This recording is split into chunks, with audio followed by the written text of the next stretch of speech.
My name is Gabriella Rossi. I'm 28. Last Tuesday at 6:14 a.m., I was standing in the break room at Meridian Insurance, making my third cup of coffee in 2 hours, when my phone rang. My father. I almost didn't answer. I should have known better. Gabriella, I need you to understand something. His voice had that edge, the one that made my shoulders tense before he even finished the sentence.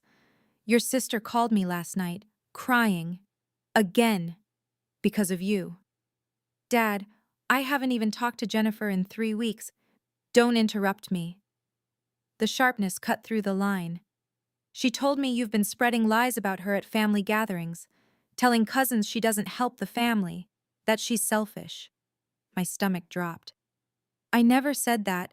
I wasn't even at Uncle Marco's barbecue last weekend. I was working a double shift Saturday and doing bookkeeping clients on Sunday. I can show you my always with the excuses. He sighed, and I could picture him shaking his head in that disappointed way that used to make me apologize for things I didn't do. You know what your problem is, Gabriella? You've always been jealous of your sister. Ever since you were kids. She's successful, she's got her life together, and you're still… He paused. Well, we all see where you are. I was standing in a break room that smelled like burnt coffee and cleaning solution, wearing a blazer I'd ironed at 5 a.m., about to coordinate a department meeting for 40 people. I'd been promoted to senior administrative coordinator 8 months ago. I had 3 rental properties generating $4,200 in passive income monthly. My credit score was 782, but I didn't say any of that. I said what I always said. I'm sorry, Dad. I'll call Jennifer and apologize. Good. And Gabriella, your 30th birthday is coming up in 2 months. We're planning something at the house. Try to show up on time for once and maybe… Another pause. Maybe wear something nice. First impressions matter. He hung up before I could respond. I stood there with the phone against my ear for another 30 seconds, listening to dead air. My hand was shaking. I set the phone down on the counter and noticed my reflection in the microwave door, dark circles under my eyes, hair pulled back so tight it gave me a headache, jaw clenched so hard I could feel it in my temples. Something my mother used to say floated back to me. I was 7, maybe 8. She was braiding my hair on the back porch, her fingers gentle against my scalp. Little bird, she'd whispered. Sometimes the people who should protect you are the ones you need protecting from. Remember that. I didn't understand then. I do now. Before I go on, if stories about standing up for yourself mean something to you, please hit like and subscribe, and tell me in the comments where you're watching from right now and what time is it there. Let me take you back 16 years to when I was 12. My mother was still alive then. Still the only person in our house who made me feel like I wasn't constantly disappointing everyone just by existing. It was a Saturday in October. I remember because the kitchen smelled like the cinnamon rolls she only made on fall weekends. Yeast and sugar and butter, the scent so thick you could taste it. I was sitting at the table doing homework, and she was rolling dough, her hands dusted with flour up to her wrists. Gabby, she said softly. She was the only one who called me that. I want you to make me a promise. I looked up from my math worksheet. What kind of promise? She wiped her hands on her apron and sat down across from me. Her eyes were serious, brown like mine, with those same flecks of gold near the iris. I want you to promise me that you'll never let anyone make you small. Not your father, not your sister, not anyone. She reached across the table and tucked a strand of hair behind my ear. You're going to want to fold yourself up to fit in their boxes, little bird, but you're not meant for boxes. Okay, I said, not really understanding, but wanting to make her happy. She smiled, but it was sad. I won't always be here to remind you, so I'm reminding you now. You hear me? I hear you, Mama. She died 4 months later. Aneurysm. She collapsed in the garden on a Wednesday afternoon while planting tulip bulbs. My father found her at 4:47 p.m. when he got home from work. I was at school, taking a history test, completely unaware that my entire world was ending. The first betrayal happened at her funeral. I was standing near the mahogany casket in my black dress, the one that was too short because I'd grown 3 inches that year, and no one had noticed I needed new clothes. The visitation room at Hoffman Funeral Home smelled like lilies and wood polish, and something chemical they used to preserve things that couldn't be preserved. Jennifer stood next to my father, greeting relatives. She was 16, beautiful in the way that made adults stop and stare. Long dark hair, perfect posture, the kind of poise I'd never have. She wore a designer black dress that probably cost more than my entire wardrobe. Aunt Donna approached, my mother's sister, her eyes red and swollen. She hugged Jennifer first, then my father, then turned to me. "Gabriella, sweetheart." She cupped my face in her hands. "Your mama loved you so much. You know that, right?" I nodded because my throat was too tight to speak. That's when my father's voice cut through. "Gabriella, stop monopolizing your aunt. Other people want to pay their respects." I stepped back immediately. Aunt Donna's hands dropped. "Richard, I was just—" "It's fine, Donna." He put his arm around Jennifer, pulling her close. "This one's taking it especially hard. She was always Helen's favorite, very dependent on her mother." He looked at me, and his expression was almost pitying. "We're worried about her." The room tilted slightly. Dependent, like I was weak, like I was the problem. Aunt Donna frowned but didn't argue. People rarely argued with my father. That night, after everyone left, I overheard him talking to Jennifer in the kitchen. I was upstairs, supposed to be sleeping, but I'd come down to get water and heard their voices through the doorway. "She's going to need a lot of support," my father was saying. "Your mother babied her, never made her grow up. Now look at her, can't even hold it together for a few hours." "She was crying in front of everyone," Jennifer said. "It was embarrassing." "I know, sweetheart. But that's why you and I need to be strong. Someone has to hold this family together." I stood in the hallway in my bare feet, holding an empty glass, and felt something crack open inside my chest.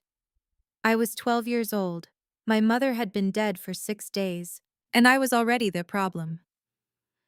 Over the next few months, the narrative solidified. My father told relatives I was struggling. Teachers at school received calls. Concerned father, worried about his daughter's mental state after losing her mother. Could they keep an eye on me? I wasn't struggling. I was grieving. But grief apparently looked like weakness in our house. By the time I turned 13, the story was set. Jennifer was the strong one, the responsible one, the daughter who didn't fall apart. I was fragile, needy, unable to cope. And the worst part? I started to believe it. I spent my teenage years trying to prove them wrong. Perfect grades, never asking for anything, making myself as invisible as possible. I worked at the Dairy Queen starting at 16, saved every paycheck, paid for my own school supplies, my own clothes, my own everything. But it was never enough. When I graduated high school, my father took Jennifer out to celebrate her acceptance to Cornell. She was finishing her sophomore year there. They went to Vincenzo's, the expensive Italian place downtown, and posted photos on Facebook. Her in a wine-red dress, him beaming with pride. I graduated 2 days later. Top 15% of my class. I got a card with $50 in it and a note. "Proud of you. Maybe community college to start? Dad." I used that $50 to buy interview clothes. I got hired at the front desk of Meridian Insurance 3 weeks later, answering phones for $13.50 an hour. I was 18, living in my father's house, paying $400 monthly rent from my receptionist's salary, while he told relatives I lived there for free because she can't manage on her own. I found out about the rent lie when I was 19. Cousin Tony mentioned it at Christmas. "Your dad's so generous, letting you stay rent-free while you get on your feet." I corrected him. Showed him my bank statements, 8 months of $400 withdrawals with dad, rent in the memo line. Tony frowned. "Huh, that's weird. Richard told everyone." He trailed off. Didn't finish the sentence. Didn't confront my father. That was the pattern. People saw the cracks but never said anything. It was easier to believe my father's version, the devoted single dad, the struggling daughter. The public humiliation came when I was 22. I'd been working at Meridian for 4 years, still at the front desk, but picking up bookkeeping skills on the side. I'd enrolled in an online certificate program, paying $180 monthly out of pocket. I was halfway through, proud of myself for the first time in years. I was at Rosewood Diner on my lunch break, sitting in a booth by the window with my course materials spread out in front of me. I had 45 minutes to review journal entries before my shift ended. The door chimed. I looked up. My father and Jennifer walked in. My stomach clenched immediately. They didn't usually come to this part of town. Jennifer lived in Manhattan now, working some consulting job. She was only home for the weekend. They saw me. I watched my father's expression shift. Surprise, then something harder. They walked over. Gabriella. He didn't smile. Studying? Yeah, just reviewing some bookkeeping. He picked up one of my worksheets, scanned it, set it down. Still doing that online thing? I'm almost done with the certification. Another 3 months and then what? Jennifer slid into the booth across from me, uninvited. She was wearing a cream-colored cashmere sweater that probably cost more than my monthly rent. You'll magically get a better job? Gabby, you've been at that insurance desk for 4 years. I'm learning skills that you're wasting money on a certificate no one cares about. My father remained standing, arms crossed. His voice wasn't loud, but 3 tables nearby could definitely hear. I've told you this. You want real advancement? You need a degree, 4-year university. But you didn't want that, did you? Too hard. Too much commitment. My face burned. I couldn't afford university. And you said community college was good enough. I said it was a start. I didn't say stay there forever. He shook his head slowly. Your sister has a master's degree.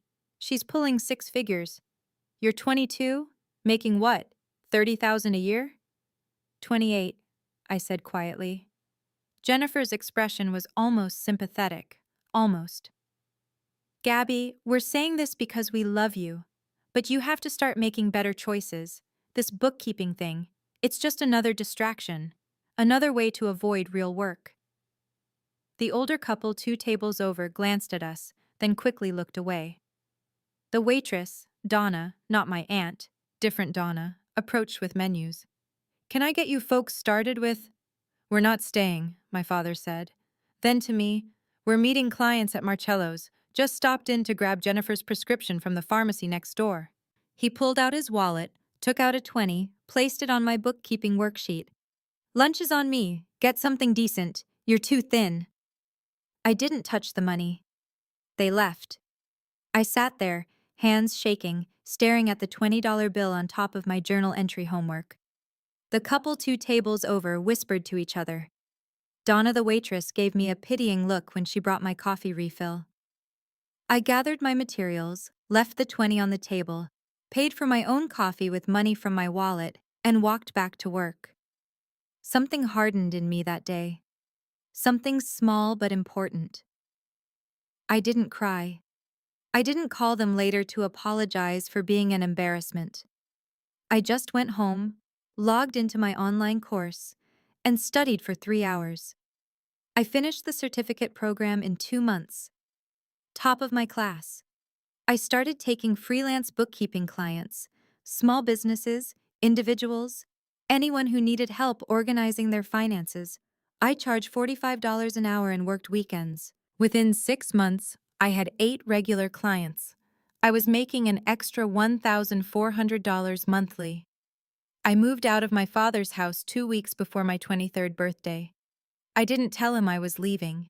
I just packed my things while he was at work, loaded everything into my 2004 Honda Civic, and left my key on the kitchen counter with a note. Thank you for everything. I'll be in touch.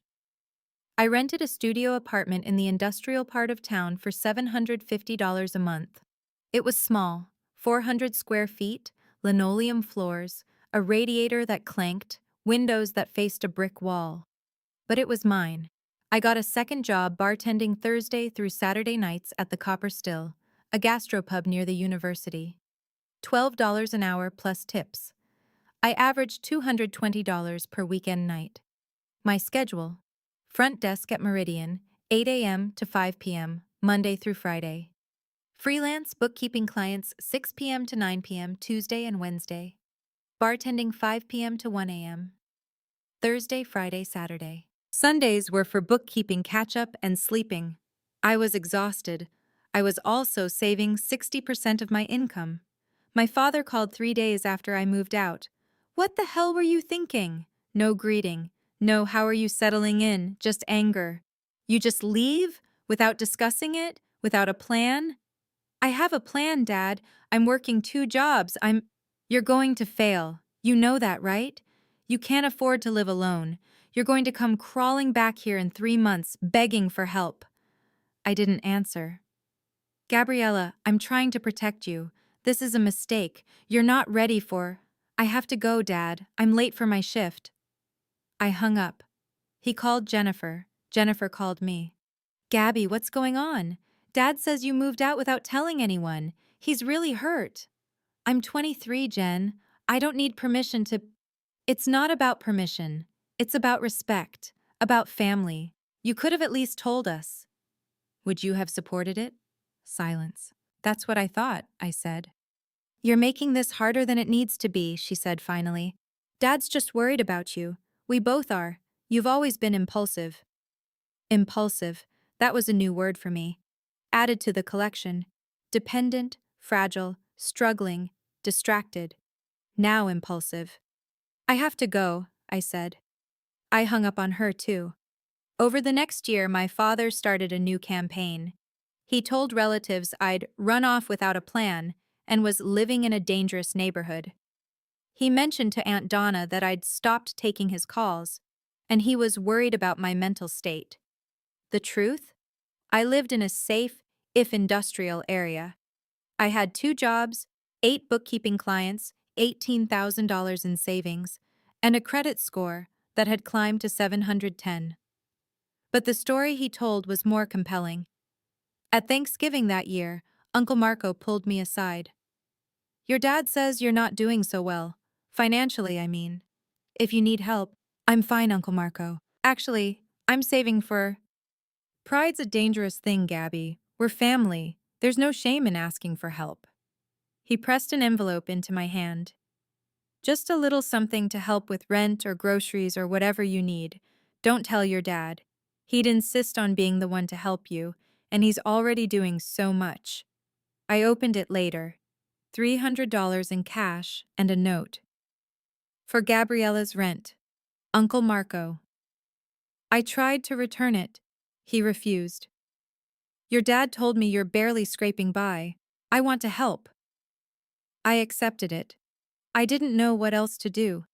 What I didn't know, what I wouldn't discover until much later, was that my father told Uncle Marco I was 3 months behind on rent and too proud to ask for help.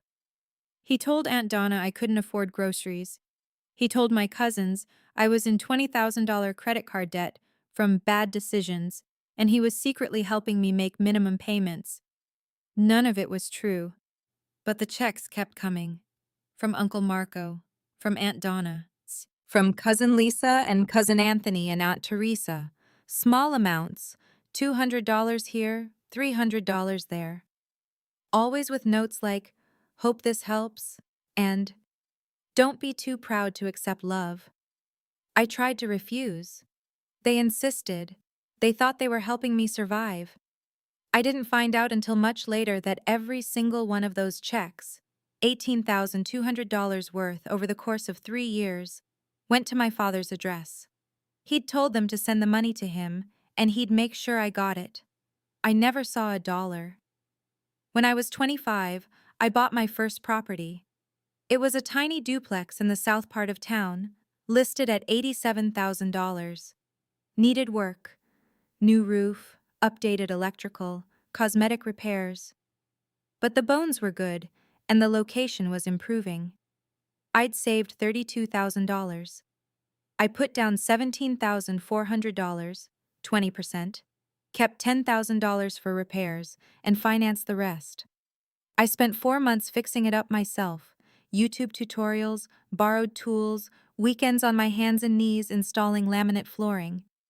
I rented out both units for $725 each. After mortgage, taxes, and insurance, I cleared $340 monthly profit.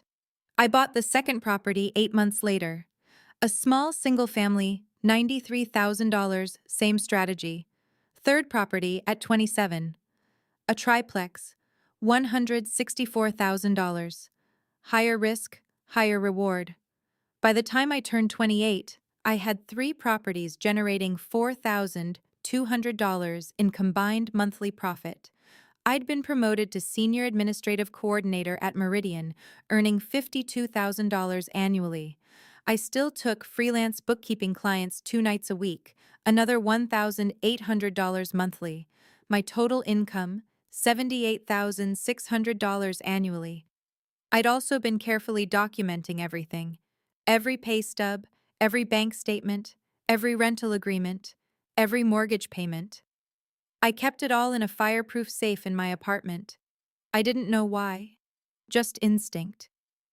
My mother's voice in the back of my head. Protect yourself, little bird. My father didn't know about the properties. Neither did Jennifer.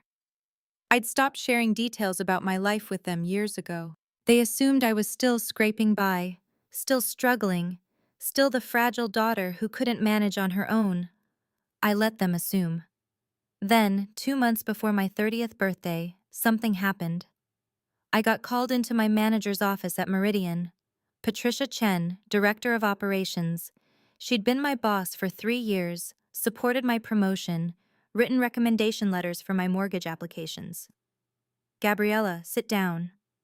Her expression was serious. My stomach dropped. Is something wrong? I received a call yesterday. From your father. She folded her hands on her desk. He expressed some concerns about your mental health. The room went cold. He said you've been unstable lately. Erratic. He mentioned you have a history of making impulsive decisions, and he's worried about your judgment. He asked if we'd noticed any concerning behavior at work. I couldn't breathe. What did you tell him? I told him that personnel matters are confidential and that I couldn't discuss your employment with anyone, including family, without your written consent. She paused. Gabriella, I'm telling you this because I want you to be aware. He also mentioned he was concerned about your recent promotion, said he didn't think you were ready for the responsibility. My hands clenched in my lap. My performance reviews have been excellent. I know. That's why I'm bringing this to you instead of taking it seriously. Patricia leaned forward. But I need to ask, is everything okay? Is there something going on that I should know about? My father and I have a complicated relationship, I said carefully. He has opinions about my life choices, but my mental health is fine. My work performance speaks for itself. She nodded slowly. Okay. I trust you to tell me if something changes. And Gabriella, document this conversation. If your father calls again, I'll be documenting it too. I left her office shaking with rage. He'd called my boss. He'd tried to sabotage my promotion. He was still, after all these years, trying to control the narrative. That night, I couldn't sleep. I paced my apartment until 2 a.m., then sat down at my kitchen table and made a list of every lie I knew he'd told. Every fabricated story, every intercepted check I'd only learned about later from relatives who thought I'd received their help. The list was 3 pages long. I didn't know what to do with it. Confronting him would be pointless. He'd deny everything, twist it around, make me the villain. But something was building, something inevitable. 2 weeks later, I got a package in the mail. No return address. Postmarked from a law office in the city. Whitmore and Associates. Inside, a letter on cream-colored stationery, handwritten in a script I'd recognize anywhere. My mother's handwriting. I sat down on my couch and stared at it for a full minute before I could bring myself to open it. My dearest Gabriella, if you're reading this, then I'm gone, and your father is already doing exactly what I knew he would do. I'm so sorry, little bird. I tried to stop this while I was alive, but he doesn't hear reason. He only hears documents. Do you remember that Saturday I made cinnamon rolls and asked you to promise me you'd never let anyone make you small? I meant it. You're not meant for boxes. The original trust document I created for you is with my attorney, David Whitmore. His office is at 847 Lakeshore Avenue, Suite 302.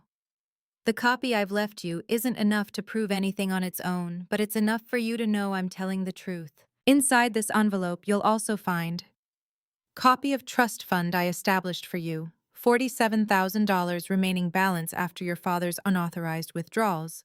David has the full accounting. Copies of 23 checks from relatives totaling $18,200, all sent to our home address for Gabriella.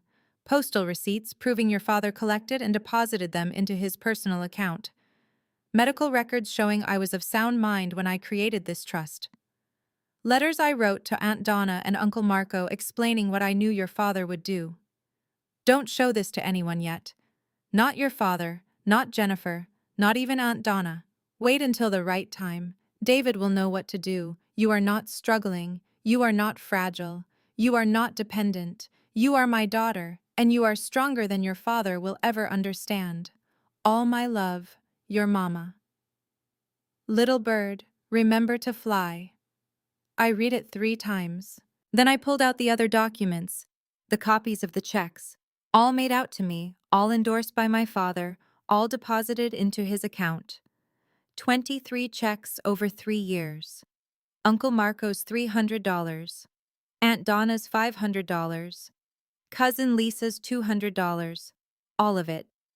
$18,200 that was meant for me, that my father had told people I'd received, that funded his story of being my secret financial support.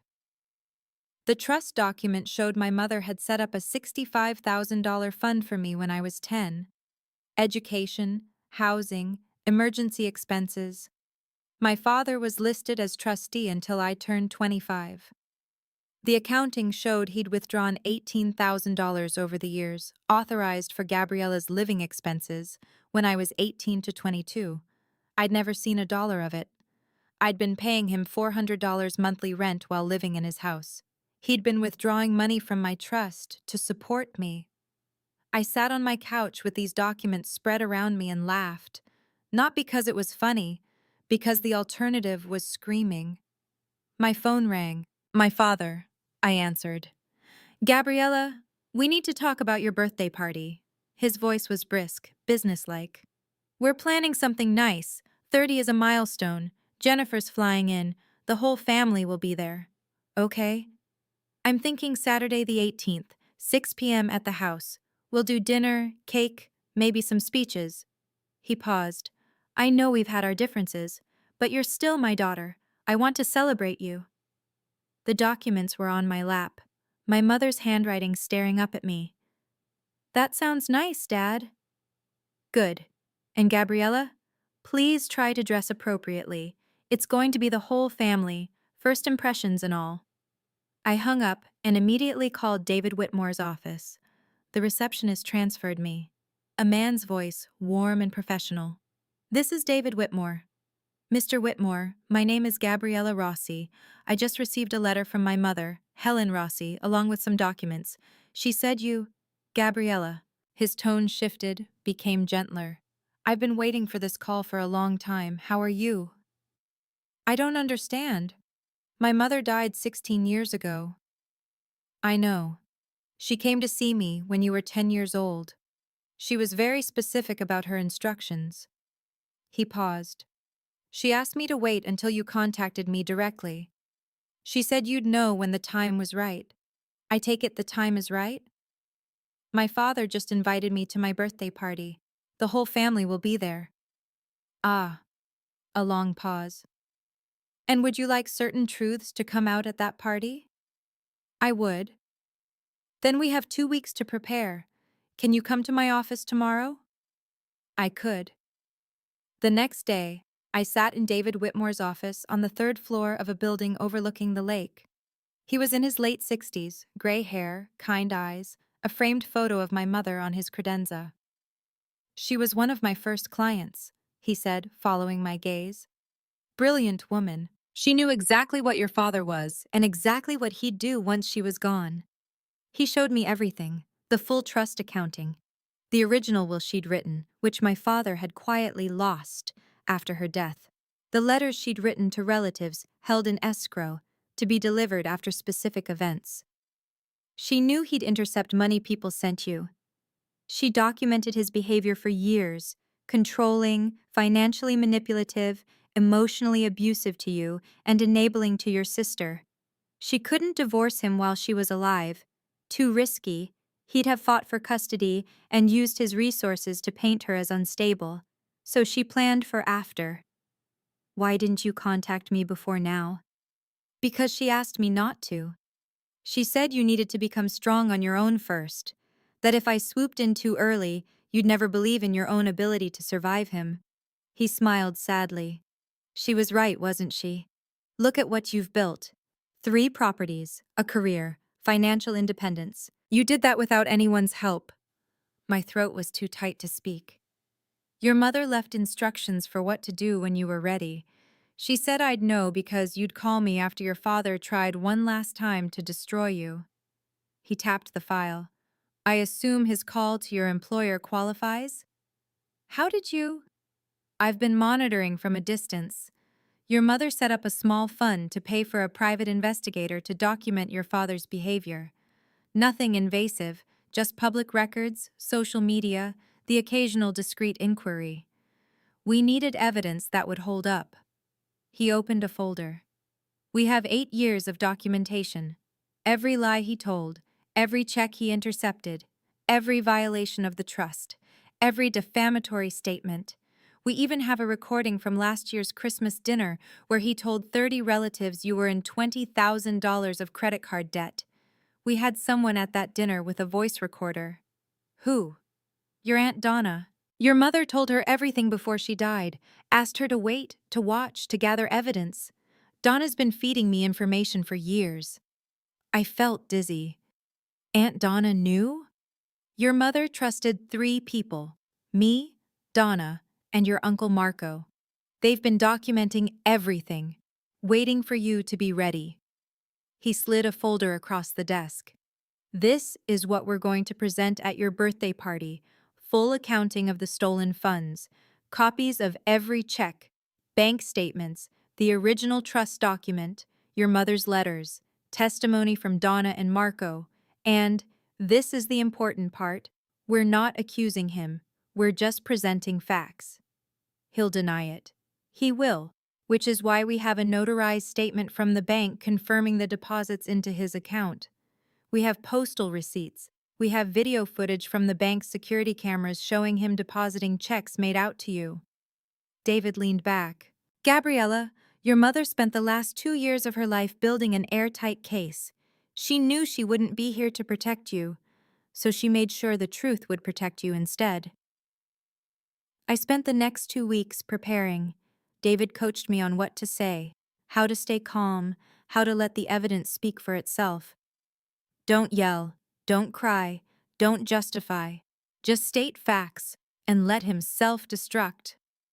The night before my birthday party, I couldn't sleep. I kept thinking about my mother, 16 years ago, sitting in David Whitmore's office while I was at school, planning all of this. She'd been dying and she'd spent her last months protecting me from something that hadn't even happened yet. Saturday arrived. I drove to my father's house at 5:45 p.m. The house I'd grown up in, where I'd paid rent I didn't owe, where I'd been called dependent and fragile and struggling. Cars lined the street. My father's house was lit up, warm and welcoming. I could see people through the windows, relatives, family, friends, neighbors.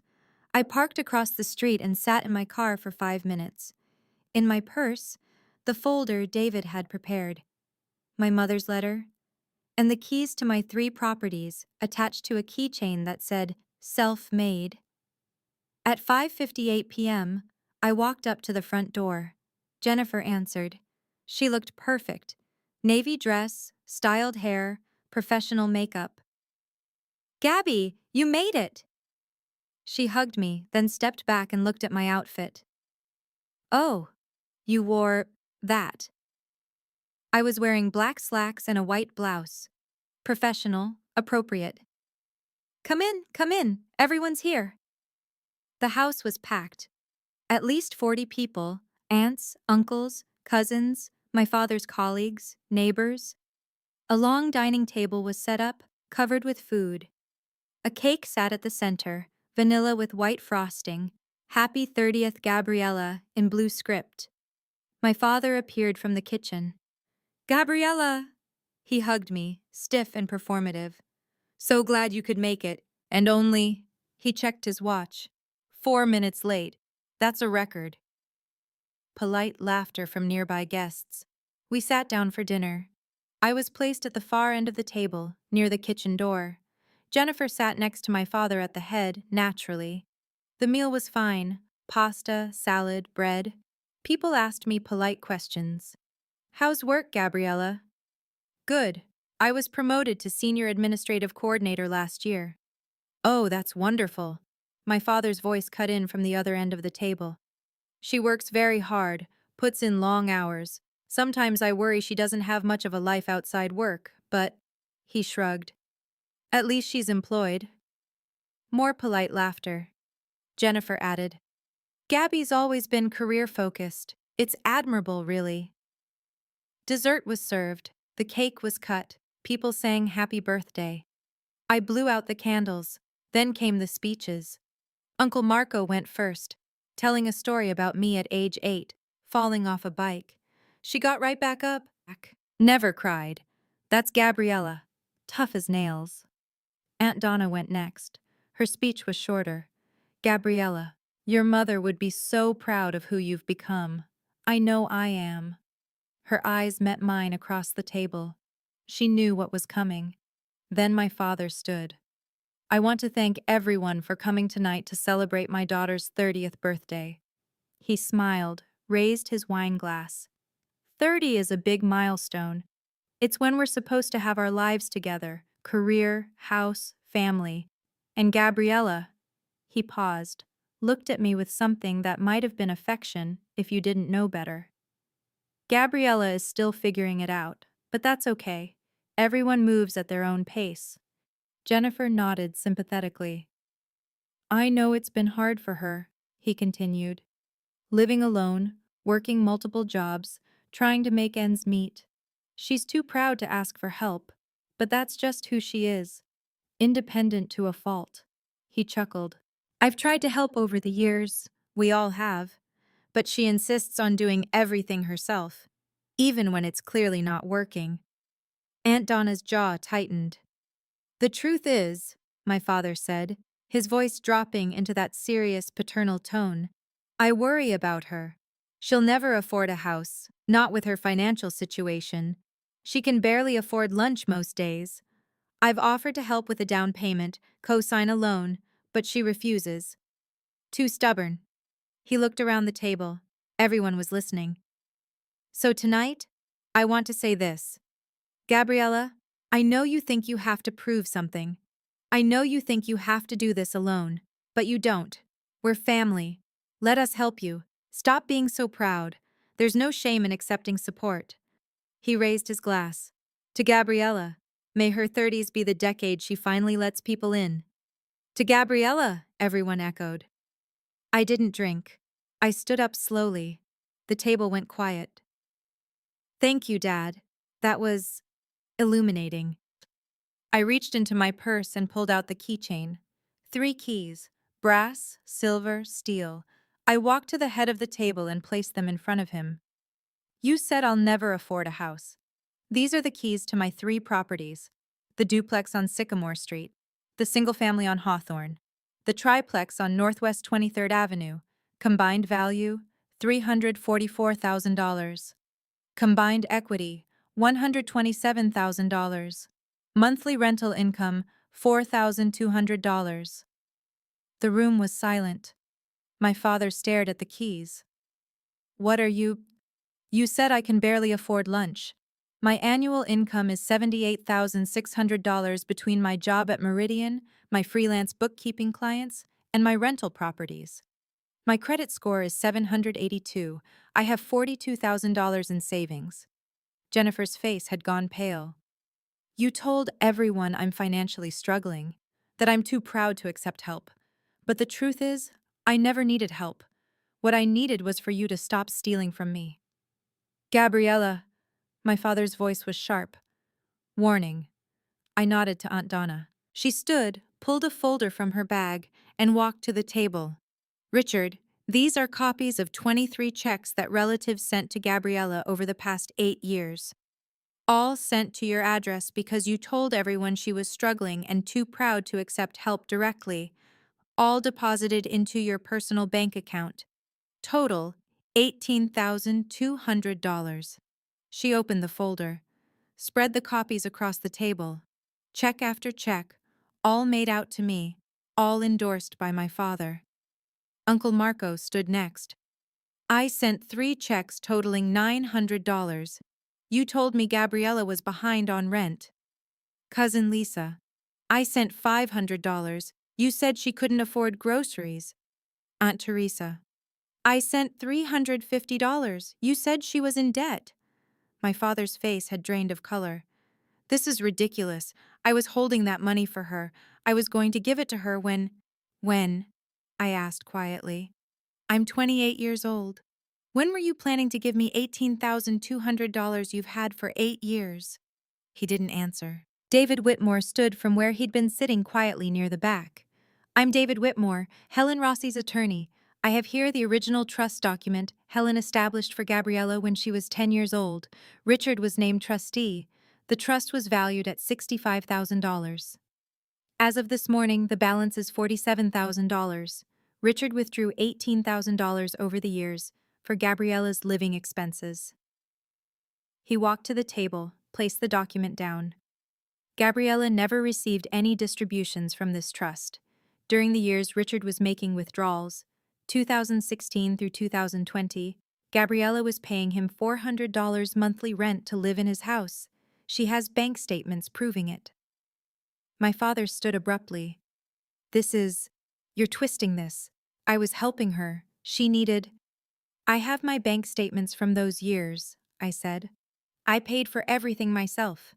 Rent to you, groceries, insurance, utilities, school, everything. I never received a dollar from the trust or from the family money you collected. Uncle Marco was staring at my father. Richard, you told me she was on the verge of eviction. You said you were secretly covering her rent.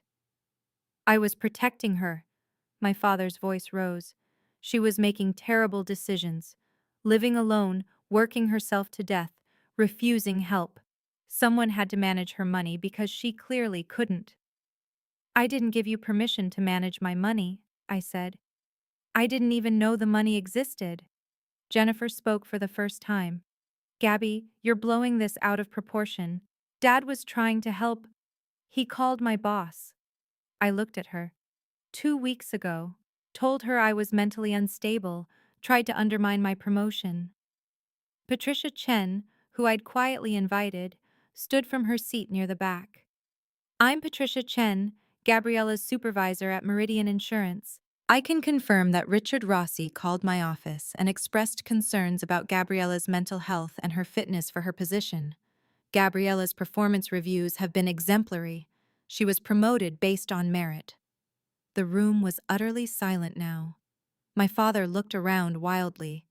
You're all believing this? She's been planning this. She's trying to humiliate me in front of everyone. This is exactly the kind of manipulative... Dad, I kept my voice level. I have receipts, bank statements, legal documents, voice recordings from family dinners where you told people I was in $20,000 of credit card debt. I've never had credit card debt. I've never missed a payment on anything. I've never needed anyone's financial help because I've been supporting myself since I was 18. The bookkeeping certificate I earned, I paid for it myself. The properties I bought, I saved for them myself, working 2 jobs, 60-hour weeks. The promotion I got, I earned it. Everything you told people I couldn't do, I did. Without you. Without anyone. I pulled out my mother's letter. And I know you're going to say I'm lying, that I'm mentally unstable, that I'm making this up. But Mom knew you'd do this. She knew 16 years ago, when she was dying, that you'd steal from me and lie about me and try to sabotage my life. So she left me this. I read the letter out loud, every word. By the time I finished, Aunt Donna was crying. Uncle Marco looked sick. Half the table was staring at my father in horror. Jennifer was the first to speak. That's not... Dad wouldn't... Jennifer, Aunt Donna said quietly. I was there when your mother wrote that letter. I witnessed it. She asked me to keep records, to document everything Richard said about Gabriella, to wait until Gabriella was ready to hear the truth. I've been waiting for 8 years. My father sat down heavily. His face was gray. You don't understand. I was trying to protect her. Helen didn't understand how hard the world is.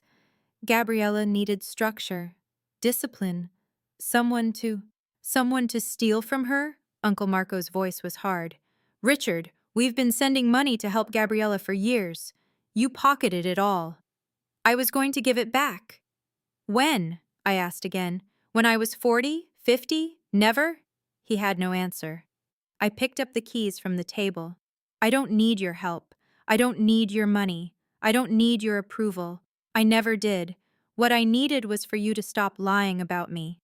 I looked around the table. I'm not here for an apology. I'm not here for revenge. I'm here because the truth matters. My mother died trying to protect me from this, and I'm not going to let her sacrifice be for nothing. I turned to leave. Gabriella, wait. Jennifer's voice was small. I didn't know. I swear I didn't. Yes, you did. I looked at her.